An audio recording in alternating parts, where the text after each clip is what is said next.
નમસ્કાર મિત્રો, ફરી એકવાર હાર્દિક સ્વાગત છે મિત્રો તમારું આ અમારા આજના નવા વિડીયોમાં।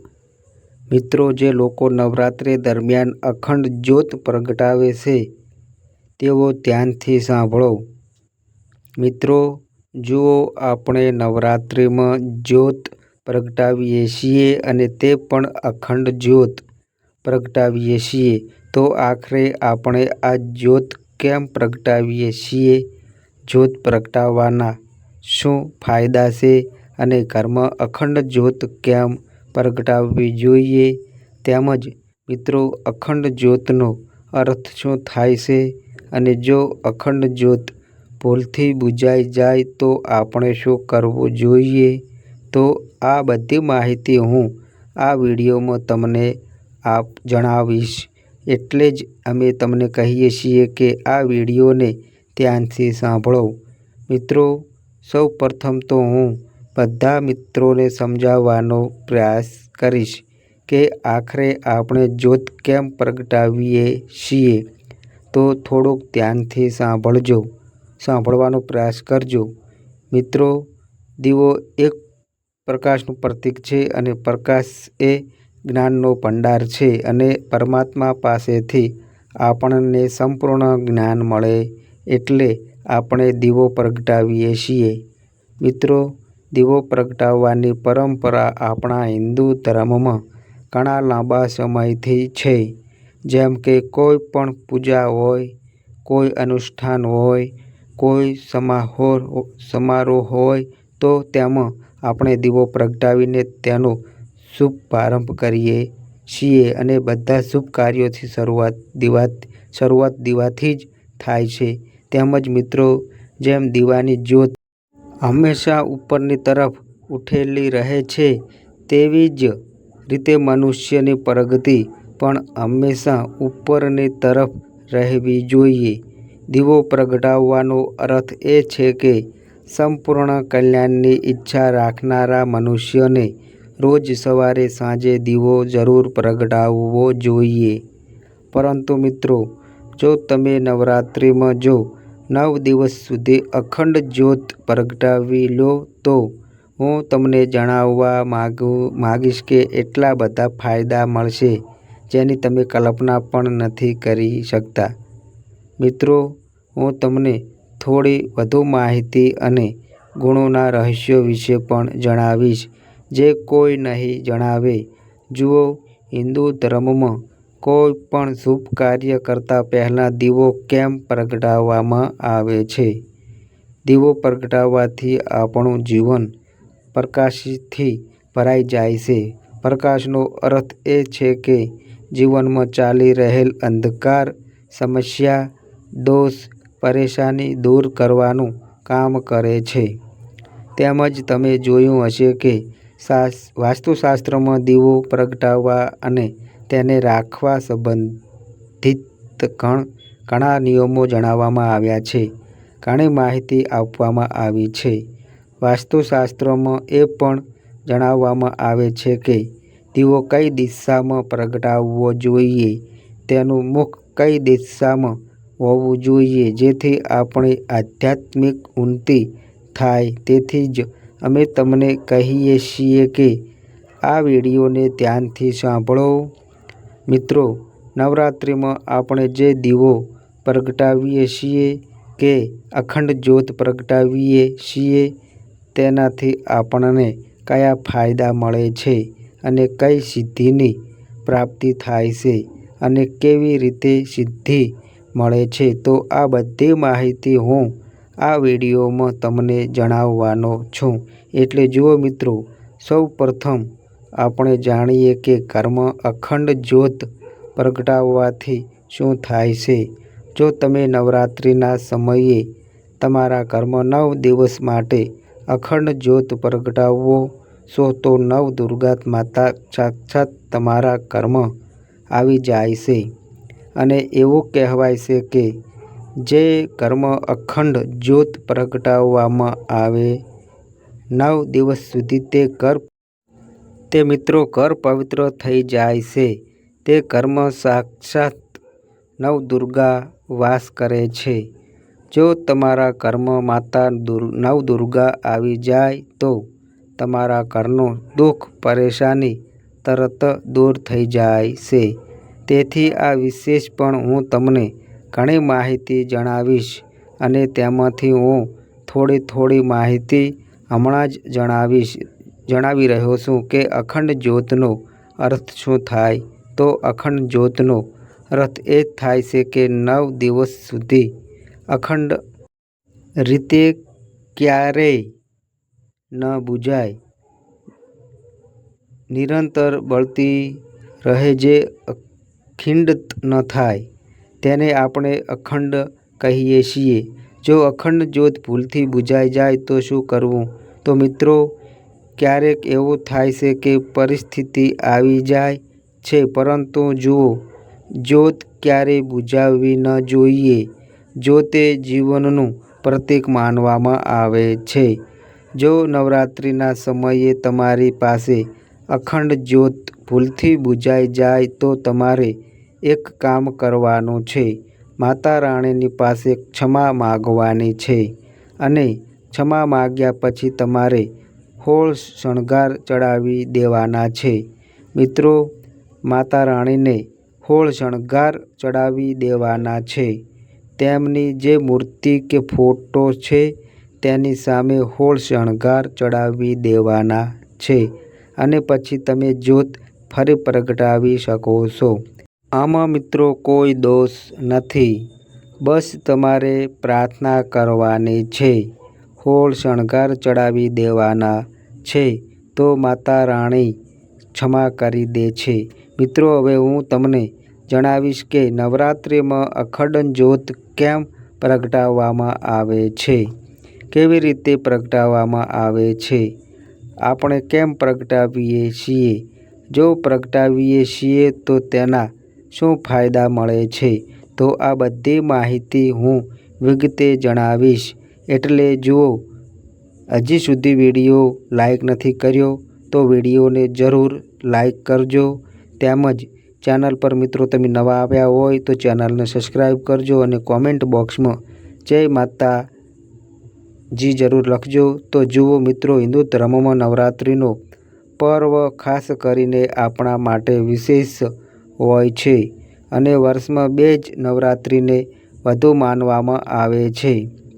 આપણા હિન્દુ ભાઈઓ જેમ કે ચૈત્ર નવરાત્રિ અને શારદીય નવરાત્રિ, બાકીની 2 ગુપ્ત નવરાત્રિને બહુ ઓછા લોકો માને છે. તંત્ર સાધનાની દ્રષ્ટિએ તે સારી હોય છે. તો નવરાત્રિ દરમિયાન માતા રાણીને પ્રસન્ન કરવા માટે જેટલા શ્રદ્ધાળુઓ હોય છે તેઓ કળશ સ્થાપના કરે છે, અખંડ જ્યોત પ્રગટાવે છે, માતાની ચોકી વગેરે ઘણા પ્રકારની પૂજા અર્ચના કરે છે. નવરાત્રિના 9 દિવસ આપણે આપણા ઘરમાં જે કળશ અને અખંડ જ્યોત પ્રગટાવીએ છીએ તેને 9 દિવસ સુધી બુઝાવવી ન જોઈએ. કેમ કે બુઝાવવી ન જોઈએ? કારણ કે જ્યોત એ માતા દુર્ગાનું સાક્ષાત સ્વરૂપ છે. જો માતા દુર્ગા તમારા ઘરમાં આવી જાય તો તમે તેને બુઝાવવા માગશો, તેને ભગાડવા માગશો. જ્યોત બુઝાવવાનો અર્થ એ છે કે માતા રાણી તમારાથી નારાજ થઈ જાય છે. તો નવરાત્રિના 9 દિવસ સુધી દેવી માતાને પ્રસન્ન કરવા માગો છો,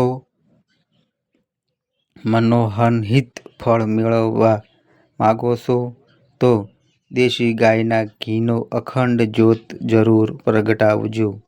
પરંતુ જો ઘી ન હોય તો બીજા ઘીનો પણ ઉપયોગ કરી શકાય છે. પરંતુ તમારે અખંડ જ્યોત પ્રગટાવવાની છે. નવરાત્રિના 9 દિવસ સુધી દીવો જલાવવો છે, તેને જલાવી રાખવો છે. આને જ આપણે અખંડ જ્યોત કહીએ છીએ. અને એવું માનવામાં આવે છે કે નવરાત્રિના સમયે જો તમે દીવો અખંડ જ્યોત પ્રગટાવો છો તો ઘર પરિવારમાં સુખ શાંતિ રહે છે, બધા કાર્યો સિદ્ધ થઈ જાય છે. તેથી નવરાત્રિના પહેલા દિવસે સંકલ્પ લઈને 9 દિવસ સુધી દીવો પ્રગટાવીશ. આવો સંકલ્પ લેવામાં આવે તો તેને અતિ ઉત્તમ માનવામાં આવે છે. તમને સારા ફાયદા મળે છે. અખંડ જ્યોત પ્રગટાવવાની કેટલીક વિધિ પણ છે. જેમ કે નવરાત્રિ દરમિયાન પ્રગટાવવામાં આવતો દીવો અખંડ જ્યોત, તેના કેટલાક નિયમો છે જેનું પાલન કરવું જરૂરી છે. સામાન્ય રીતે લોકો પિત્તળના પાત્રમાં અખંડ જ્યોત પ્રગટાવે છે. આને અતિ ઉત્તમ કહેવાય છે. પરંતુ જો તમે માટીના પાત્રમાં પ્રગટાવો છો, જો તમારી પાસે એટલા પૈસા નથી અને માટીના પારમાં અખંડ જ્યોત પ્રગટાવો તો તેને તેનાથી પણ વધુ ઉત્તમ માનવામાં આવે છે. શાસ્ત્રો અનુસાર નવરાત્રિમાં અખંડ જ્યોત પ્રગટાવતા પહેલા આપણે મનમાં સંકલ્પ લેવો જોઈએ કે માતા રાણી, હું તમારી કૃપા પ્રાપ્ત કરવા માટે અથવા આ મનોકામના માટે અખંડ જ્યોત પ્રગટાવું છું. ઘણા લોકો મનોકામના બોલતા નથી. તમારે હાથમાં થોડું પાણી લેવાનું છે. ગુરુમંત્રનું ધ્યાન કરવાનું છે. જો ગુરુમંત્ર ન હોય તો ભગવાન શંકરજીના મંત્રનું ધ્યાન કરવાનું છે અને બોલવાનું છે કે હું 9 દિવસ સુધી નવદુર્ગા માતાની અખંડ જ્યોત પ્રગટાવીશ. આ કાર્ય માટે હું અખંડ જ્યોત પ્રગટાવું છું. આવો સંકલ્પ લેતા પાણીને જમીન પર છોડી દેવું જોઈએ. ત્યારે તમારા સંકલ્પની પૂર્તિ થાય છે. જો તમે સામાન્ય રીતે અખંડ જ્યોત પ્રગટાવી લીધી તો પણ ફાયદા મળે છે. આવું નથી કે તમારું પુણ્ય ક્યાંય જતું રહે, પરંતુ સંકલ્પ લઈને કરવાથી જેટલો ફાયદો મળે છે એટલો નથી મળતો. અખંડ જ્યોતની જે બાબતો છે, જો ઉત્તર દિશા તરફ જ્યોતની લો હોય તો તેને અતિ ઉત્તમ માનવામાં આવે છે. આનાથી આપણા જીવનમાં ધંધાને વૃદ્ધિ થાય છે અને જો તમે તેનું પૂર્વ દિશામાં રાખો છો તો ઘણી પ્રકારની સિદ્ધિની પ્રાપ્તિ થાય છે. હવે હું અખંડ જ્યોત પ્રગટાવવાના ફાયદા જણાવું છું. આપણે ઘરમાં અખંડ જ્યોત કેમ પ્રગટાવવી જોઈએ? સૌ પ્રથમ ફાયદો સાંભળો. જો તમે 9 દિવસ સુધી તમારા ઘરમાં અખંડ જ્યોત પ્રગટાવીને નવર્ણ મંત્રનો જાપ કરો છો તો નવર્ણ મંત્ર શું છે? તમે બધા દર્શકોને જરૂર ખબર હશે. નવદુર્ગાના નવર્ણ મંત્ર કહેવાય છે. નવર્ણ મંત્ર હું મોઢેથી નહીં બોલું, કારણ કે તેની સિદ્ધિ ચાલી જાય છે. તો નવરાત્રિના સમયે જો તમે 9 દિવસ સુધી જ્યોત પ્રગટાવીને ઘરમાં નવર્ણ મંત્રનો જાપ કરો છો તો તમને વાક સિદ્ધિ, સમોહ સિદ્ધિ, વશીકરણ સિદ્ધિ, કાર્ય સિદ્ધિની પ્રાપ્તિ થાય છે. અનેક પ્રકારની સિદ્ધિની પ્રાપ્તિ થાય છે. તમારામાંથી ઘણા લોકો કહે છે કે ગુરુજી, અમારે સિદ્ધિ પ્રાપ્ત કરવી છે, તે માટે શું કરવું જોઈએ? તો સિદ્ધિ પ્રાપ્ત કરવા માટે નવરાત્રિનો સમય અતિ ઉત્તમ માનવામાં આવે છે. કારણ કે માતા દુર્ગાને શક્તિ કહેવાય છે. શક્તિ સ્વયં તમારા ઘરમાં આવી જાય છે. જેની પાસે શક્તિ આવે છે તે વ્યક્તિના કાર્યોને સિદ્ધ થવાથી કે સિદ્ધિ પ્રાપ્ત થવાથી દુનિયાની કોઈ તાકાત રોકી શકતી નથી. તેથી જેટલું બની શકે એટલું 9 દિવસ સુધી તમે ઘરમાં દીવો પ્રગટાવજો, જ્યોત પ્રગટાવજો અને નવર્ણ મંત્રનો જાપ કરજો. નવર્ણ મંત્રના જાપથી દુનિયાની બધી સિદ્ધિ તમને પ્રાપ્ત થઈ જશે. પરંતુ તમારે 1.25 લાખ જાપ જરૂર કરવો પડશે. તમારામાંથી ઘણા લોકો કહે છે કે ગુરુજી, 1.25 લાખ તો ઘણું થાય છે, તો નવર્ણમાં મંત્ર ખૂબ નાનો મંત્ર છે. જો તમે 5 કલાક પણ જાપ શરૂ કરો, નવરાત્રિના 9 દિવસમાં 1.25 લાખ જાપ થઈ જાય છે. અને કોઈ પણ મંત્ર 1.25 લાખ વખત જાપ્યા પછી જ પોતાનો તીવ્ર પ્રભાવ બતાવે છે. તેથી જેટલો વધુ નવર્ણ મંત્રનો જાપ ઘરમાં જ્યોત પ્રગટાવીને કરશો, એટલી જ વધુ તમારી આધ્યાત્મિક ઉન્નતિ થશે. તમને બધી સિદ્ધિની પ્રાપ્તિ થશે. મિત્રો, હું તમને કોઈ અન્ય વિડીયોમાં કોઈ દિવસ આ વિશે વિગતે જણાવીશ. અને અત્યારે હું તમને જ્યોત વિશે જણાવી રહ્યો છું. અને હવે મિત્રો, ત્રીજી નાની માહિતી જણાવું છું કે જો તમે 9 દિવસ સુધી ઘરમાં અખંડ જ્યોતની સેવા કરો છો, તો સમજી લેજો કે તમે સાક્ષાત નવદુર્ગાની સેવા કરી લીધી છે. મિત્રો, જ્યોતની સેવા કરવાનો અર્થ એટલે નવદુર્ગાની સેવા કરવી.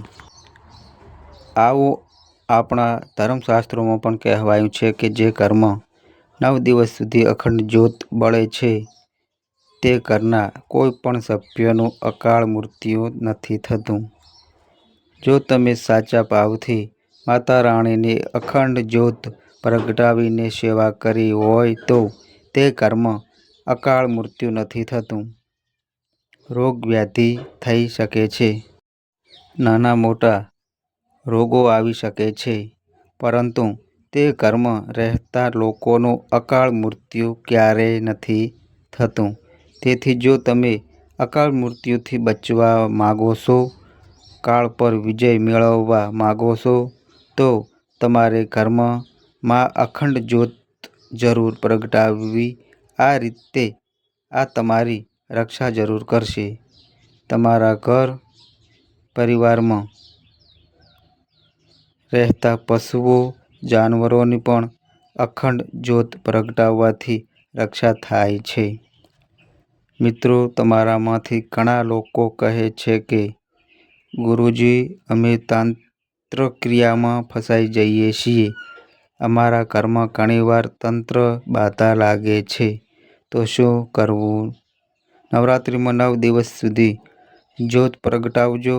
જ્યોત પ્રગટાવતા હોવ તો 9 દિવસ સુધી 9 પ્રકારના ફૂલ ચડાવી દેવાના અને તે ફૂલોમાં અત્તર લગાવીને ચડાવવા. આ તમને તંત્ર બાધાથી હંમેશા બચાવી રાખે છે.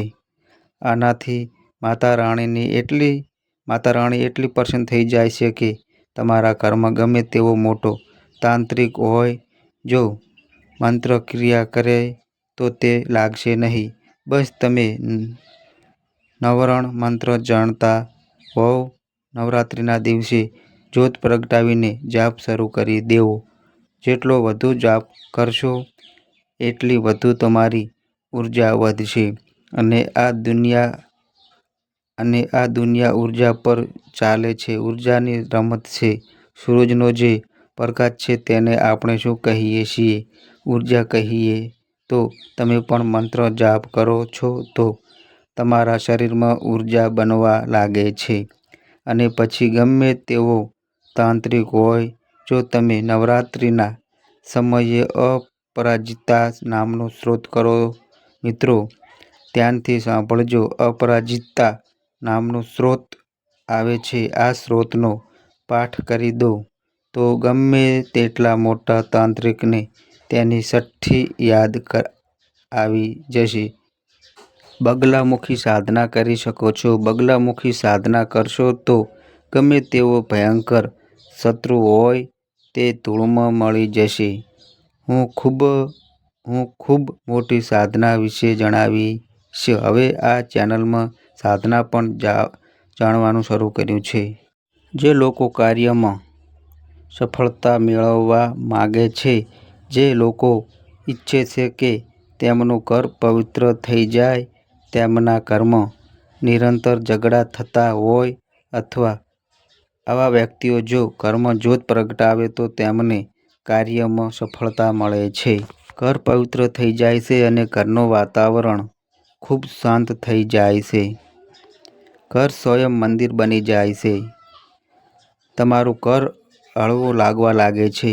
જો તમને ઘરમાં ભારે લાગે, જો ઘરમાં વાસ્તુ દોષ હોય, પિતૃદોષ હોય, લક્ષ્મી દોષ હોય, કોઈ પણ પ્રકારનો દોષ હોય તો નવરાત્રિમાં 9 દિવસ સુધી ઘરમાં અખંડ જ્યોત પ્રગટાવવો બધા દોષ દૂર થઈ જાય છે અને ઘર પરિવારમાં જેટલા સભ્યો હોય તે બધાના શરીરમાં નવદુર્ગા માતાનો અંશ આવી જાય છે. જો તમારા શરીરમાં ઘર પરિવારના સભ્યોના શરીરમાં માતા રાણીનો અંશ આવી જાય તો તમને ફરીથી ક્યારેય તંત્ર બાધા નહીં લાગે. જો તમે સતત ઓછામાં ઓછા 5 વર્ષ સુધી ઘરમાં અખંડ જ્યોત પ્રગટાવી હોય તો વિશ્વાસ કરો કે તમે જીવનભર ક્યારેય ગરીબ નહીં રહો. એટલે કે માતા રાણીની તમારું પેટ જરૂર ચલાવશે. અને ક્યાંક ને ક્યાંક કોઈક ને કોઈક માધ્યમથી તમને ધન પ્રદાન કરતી જ રહે છે. તમારા જીવનમાં જો કોઈ પરેશાની આવે તો માતા રાણી સ્વયં તે પરેશાની દૂર કરી લેશે અને ક્યારેય અકાળ મૃત્યુ નહીં થાય. ઘરમાં અખંડ જ્યોત પ્રગટાવવાના અસંખ્ય ફાયદા મળે છે. આપણા મૃત પિતૃઓને મોક્ષની પ્રાપ્તિ થાય છે. આપણું ઘર પવિત્ર થઈ જાય છે. ઘર પરિવારમાં જો કોઈને તંત્ર બાધા લાગી હોય તો 9 દિવસ સુધી ઘરમાં જ્યોત પ્રગટાવો, તે તંત્ર બાધા દૂર થઈ જાય છે. ઘરમાં અખંડ જ્યોત પ્રગટાવવાથી સાક્ષાત નવદુર્ગા આવી જાય છે અને ઘરની બધી પરેશાનીઓ દૂર કરી દે છે. પરંતુ એક બાબતનું ખાસ ધ્યાન રાખવું, ઘરમાં અખંડ જ્યોત પ્રગટાવો છો ત્યારે તમારે કાચી ધૂપનો ધુમાડો ઘરમાં જરૂર બતાવવો, કારણ કે માતા લક્ષ્મી, માતા દુર્ગા, માતા કાળી કાચી ધૂપની ખૂબ જ ખુશ્બુ તરફ આકર્ષાય છે. લોબનનો ધુમાડો પણ બતાવી શકો છો. આનાથી પણ માતા રાણી પ્રસન્ન થાય છે. અને 9 દિવસ સુધી 9 પ્રકારના ફૂલ જરૂર ચડાવવા. આનાથી માતા રાણી પ્રસન્ન થઈ જાય છે. જ્યોતની સામે ચડાવી દેજો. તમે જોશો કે તમારા જીવનમાં એવો બદલાવ આવશે કે તમને સફળ વ્યક્તિ બનતા, ધનવાન બનતા, મનોકામના પૂર્ણ થતાં કોઈ રોકી શકશે નહીં.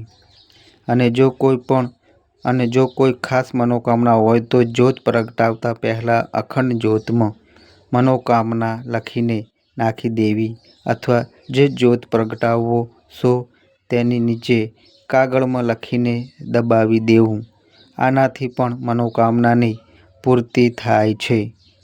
આશા છે કે અખંડ જ્યોત પ્રગટાવવા સંબંધિત જે માહિતી જણાવી છે તે તમારા જીવનમાં કલ્યાણકારી અને મંગલમય સાબિત થશે.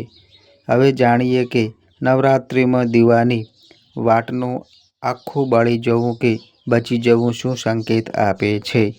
તો મિત્રો, નવરાત્રિ ચાલી રહી છે અને એટલે જ આજે અમે તમારા માટે ખૂબ જ મહત્ત્વની માહિતી લઈને આવ્યા છીએ, જે તમારા પૂજા ઘર, મંદિર અને ખાસ પ્રસંગો જેવા કે નવરાત્રિ, દિવાળી, વ્રત અને અન્ય ધાર્મિક અનુષ્ઠાનમાં દીવો પ્રગટાવવા સાથે જોડાયેલી છે. શું તમે ક્યારેય વિચાર્યું છે કે જ્યારે તમે નવરાત્રિમાં દીવો પ્રગટાવો છો તો તે તમારા જીવનમાં કયા સંકેતો આપે છે? શું તમારા દીવાની વાટ આખી બળી જાય છે કે અડધી રહી જાય છે? અને દીવાની વાટ પર ફૂલ બનવાનો શું અર્થ થાય છે? શું તમે જાણો છો કે પહેલેથી બળેલા દીવામાં વાટ પ્રગટાવવી તમારી પરેશાનીઓનું કારણ બની શકે છે? અને કેટલા વર્ષો સુધી એક જ દીવાનો ઉપયોગ કરવો શુભ માનવામાં આવે છે કે અશુભ? તો આજે અમે આ બધા રહસ્યોનો પર્દાફાશ કરીશું અને જણાવીશું કે દીવો તમારા જીવનમાં સુખ સમૃદ્ધિ કેવી રીતે લાવી શકે છે. મિત્રો, તેથી જ્ઞાનવર્ધક માહિતી માટે અંત સુધી અમારી સાથે રહેજો. જો મિત્રો તમને આશ્ચર્ય થશે કે નવરાત્રિમાં જો તમે તમારા પૂજા કરના મંદિરમાં દીવો પ્રગટાવતી વખતે આ ભૂલ કરો છો તો તમારે તેનું પરિણામ જરૂર ભોગવવું પડે છે. દીવાની વાટનું આખું બળી જવું અને બાકીની બચી જવું પણ અલગ અલગ સંકેત આપે છે. જો આપણે જાણવું ખૂબ જ જરૂરી, તેથી આ બધી બાબતો જાણવા માટે આ વિડીયોમાં અંત સુધી જોડાયેલા રહો. તો મિત્રો, જ્યારે આપણે પૂજા કરીએ છીએ તો ક્યારેક આપણો દીવો અચાનક બુઝાઈ જાય છે અને ક્યારેક એવું થાય છે કે પૂજા પૂર્ણ થયા પછી આપણે દીવો ભગવાન કે માતાજી સામે બળતો છોડી દઈએ છીએ, પરંતુ થોડા સમય પછી દીવો આપોઆપ બુઝાઈ જાય છે અને તેમાં બળેલી વાટને ઘી બચી જાય છે અને ક્યારેય દીવાની વાટ આખી બળી જાય છે અને તેમાં ફૂલ પણ બને છે. તો આના અલગ અલગ નકારાત્મક અને સકારાત્મક પરિણામો હોય છે. તો સૌથી પહેલાં જાણીએ કે જો આપણા દીવામાં ફૂલ બની રહ્યું છે તો તેનો શું અર્થ થશે. મિત્રો, જો આપણા દીવાની વાટમાં ફૂલ બની રહ્યું છે તો તેનો સીધો અર્થ એ છે કે ભગવાને આપણી પ્રાર્થના સ્વીકારી લીધી છે અને તે આપણી પૂજાથી પ્રસન્ન છે. અને આનો સંકેત એ વાટમાં બનાવેલા ફૂલ દ્વારા આપે છે. જો તમારા ઘરમાં દિવ્ય શક્તિઓ હાજર હોય અને તે પણ ઈશ્વરની પૂજામાં તમારી સાથે ધ્યાન રાખે તો તમારા દીવાની વાટમાં એકથી વધુ ફૂલ બને છે અને ક્યારેક કોઈ દેવી દેવતાનું સ્વરૂપ પણ દેખાય છે. જો તમારા દીવાની વાટમાં ફૂલ બની રહ્યું છે તો તમે આખરે ખૂબ ભાગ્યશાળી છો. આ સાથે દીવો પ્રગટાવવાના કેટલાક ખાસ નિયમો પણ તમારે જાણવા જોઈએ.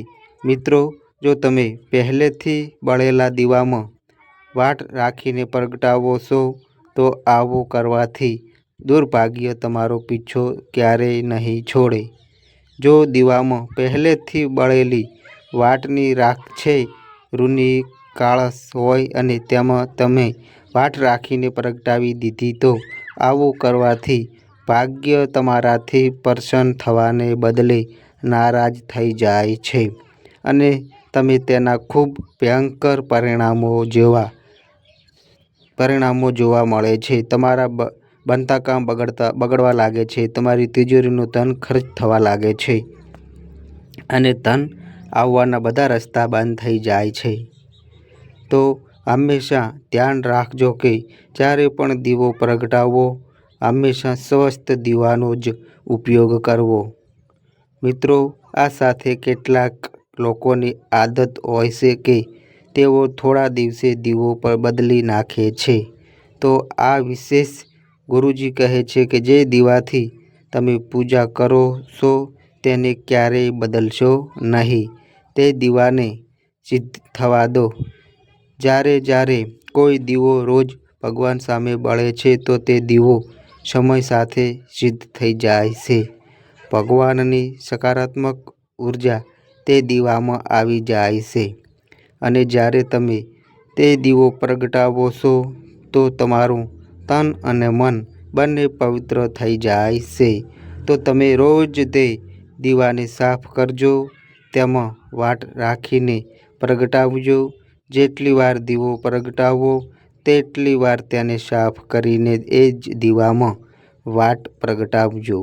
પરંતુ જો તમે ભૂલથી પણ તે દીવો બદલો છો તો તમારી પ્રગતિમાં અડચણો આવી શકે છે. તેથી તમારે દીવો ક્યારેય બદલવો નહીં.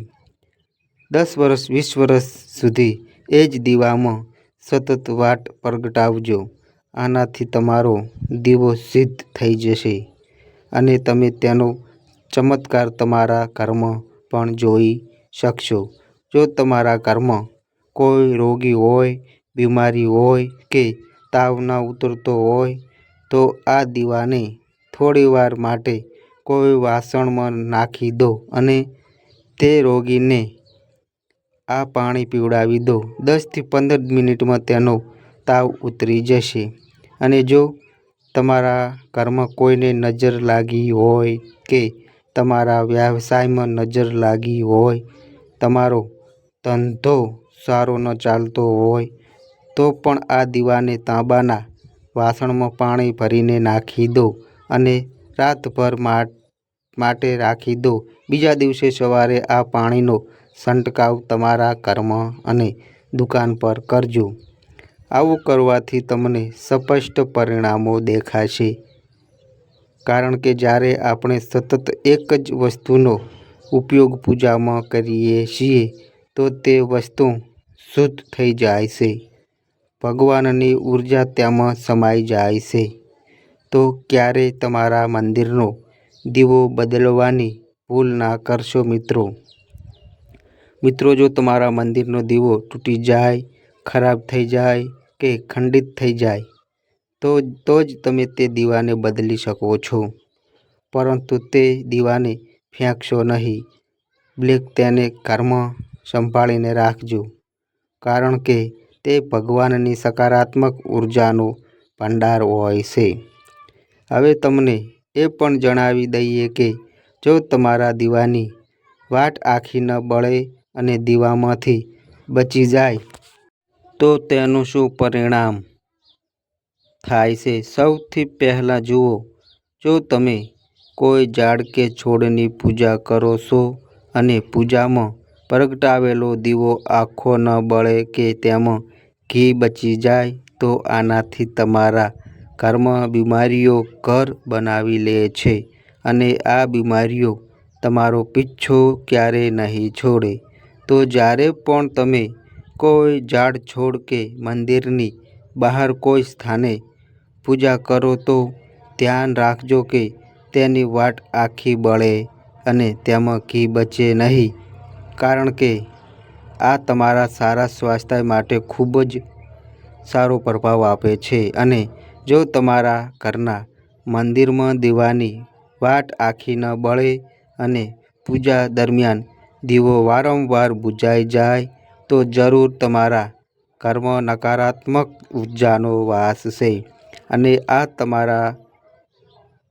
મારી પૂજામાં વિઘ્ન નાખે છે. મિત્રો, જો આપણા ઘરમાં કોઈ ખરાબ શક્તિ હોય કે એવી ઉર્જા હોય જે નથી ઈચ્છતી કે તમારા ઘરમાં ભગવાનની કૃપા થાય તો તે તમારી પૂજાને સફળ થવા નથી દેતી. કારણ કે એ વાતાવરણમાં એક જ પ્રકારની ઉર્જા રહી શકે છે. એકવાર સકારાત્મક કે નકારાત્મક ખરાબ શક્તિઓ નથી ઈચ્છતી કે તમારા ઘરમાં દેવી દેવતાઓની કૃપા થાય. જો ભગવાનને તમારા ઘરમાં કૃપા કરી તો તે ખરાબ શક્તિઓનો પ્રભાવ ખતમ થઈ જશે. તેથી આ શક્તિઓ ઈચ્છે છે કે તમારી પૂજામાં અડચણો આવે.